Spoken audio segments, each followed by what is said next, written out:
Matthew Hussey here with Love Life. I want to make two observations from lessons that I've learned in the last couple of years personally. And I'm still actually having to learn on a weekly basis. These are things that I haven't, I've not mastered these yet, but I want to pass them on to you. And you know what? What I'm about to tell you probably isn't relevant to everybody out there. In fact, there's an enormous number of people that this won't be relevant to. I'm really pitching this at the type A overachiever types out there who are obsessively driven and almost to a fault, because I know that I've kind of been a victim to that in the past, and I still from time to time am a victim to that, but I'm much better than I was.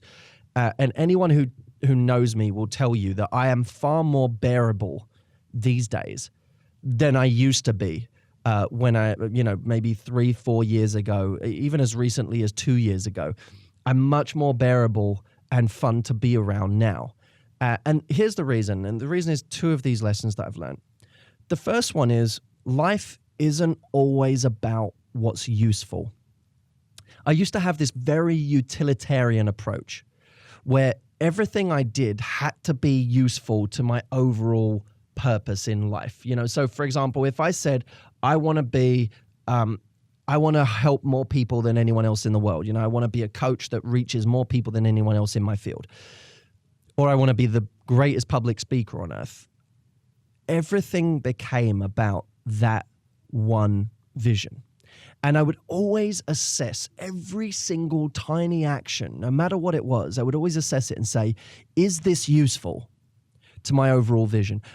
If I was reading a book, I'd say, or if I was looking at a book, I'd say, is this book useful to my overall vision? If it's not, I wouldn't read it. Even if I thought I might have fun reading it, I would say, no, this isn't useful to my overall goal.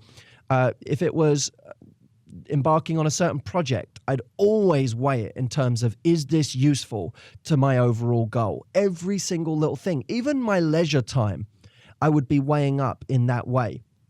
And what it did is over time, it made me a very one-dimensional person. Now, I know you don't have to be in my profession to be able to relate to this. You might be a doctor, for example, and you have to make everything relate to medicine somehow. You have to make everything relate to, is this furthering my career? Is this furthering that ultimate mission, that ultimate goal that I'm trying to achieve? But the problem is, as I started to get a little bit of success in my own life, what that did is it gave me some money and it gave me some time. And all of a sudden, having some money and some time bought me some freedom. But what I would then do is say, well, with that freedom now, I'm going to invest more time and money in those goals so that I can get even further. And then what would happen? I'd get more time and more money. And with more money and more time, you say, right, now with that, I'm going to keep investing in this goal and create again. You get into this cycle that becomes almost useless on its own. It seems redundant. It's a bit like saying, the meaning of life is to reproduce. But then if the meaning of life is to reproduce, what's the point? Because you just reproduce, and then that thing's job is to reproduce, and so on. There's no end in sight. There's no point to it all. And I remember some of you recently will have seen the 50 Shades of Grey commercial trailer that we did. Or it was 50 Shades of Earl Grey, I should say. And I remember speaking to my dad about this. And I was almost embarrassed at one point that, I said he said, what are you up to? I said, well, we're filming this thing. And I was almost slightly embarrassed because I felt like we'd spent a bit too much money on it and a bit too much time, given that there were so many other important projects going on. And I remember he said to me something really interesting. He said, you know what? Not everything has to be the smartest investment choice. Not everything has to be about being the thing that gets the most results. You've created this world, this success that allows you to be more involved in just some projects that you just enjoy, that you just care about on some other level.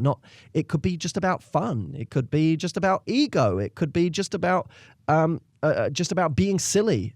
It doesn't have to be. Not everything has to be about some big choice that's in line with where you're going.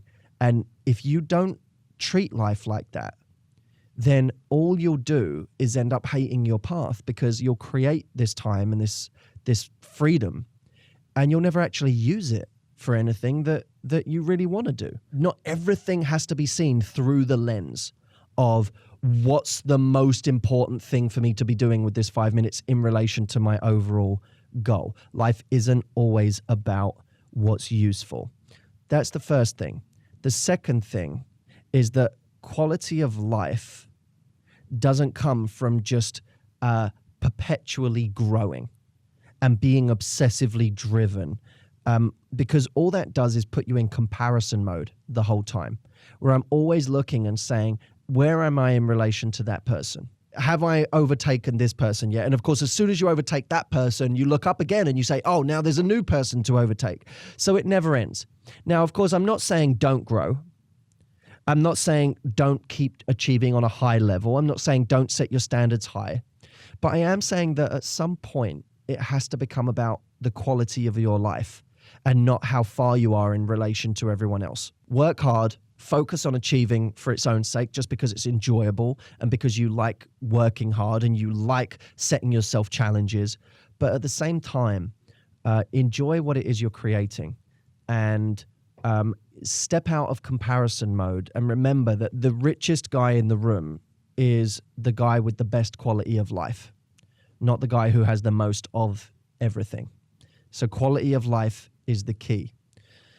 Thank you. I look forward to speaking to you soon. And if you want to call in and ask any questions, you can also do that. We're on 844-204-6288. That's 844-204-MATT with 2 T's. You can ask us anything you want about any aspect of your life. I welcome all questions, no matter what your background, your culture, your religion, your age, you name it. I want to hear from you. I'm excited to hear from you. I'll speak to you soon.